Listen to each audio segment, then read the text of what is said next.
President Barack Obama was inaugurated in the midst of a severe economic downturn. The policies of his predecessor, the impact of the recession, and the actions taken to stabilize the housing and financial markets left the new president a bleak economic situation. The Congressional Budget Office in January 2009, 2 weeks prior to his inauguration, estimated that the 2009 deficit would be almost $1.2 trillion. To confront this financial crisis, President Obama continued to use the TARP program passed during the Bush administration.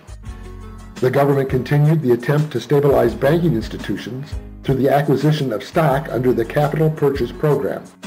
Funds from this act were also used to create new programs intended to extend credit and reduce foreclosures. The Helping Families Save Their Homes Act was also passed. CBO estimated that provisions in this measure, which impacted the federal bank deposit insurance program, added $2 billion to fiscal 2009. Building on the bridge loans and financial commitments provided by the Bush administration, Obama used TARP monies and additional funding to provide government financing for the managed bankruptcies of General Motors and Chrysler in the attempt to save the American auto industry. The 2009 cost of the Obama administration efforts was $20 billion.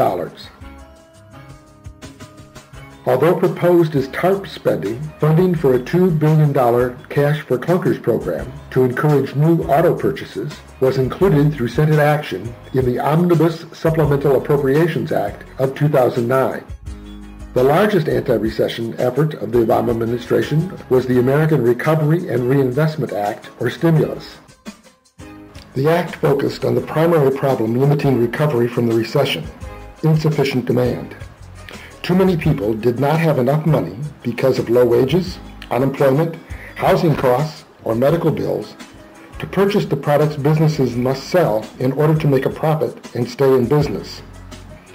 Aid to state and local governments and funding for public improvements were aspects of the primary focus to save and create jobs, as well as the secondary objectives to improve the nation's infrastructure, healthcare, and education. The stimulus also included assistance to the unemployed and others who were impacted by the recession. Tax cuts and tax incentives were included in order to improve spending power, but especially to overcome partisan opposition, which also limited the amount of spending included in the act.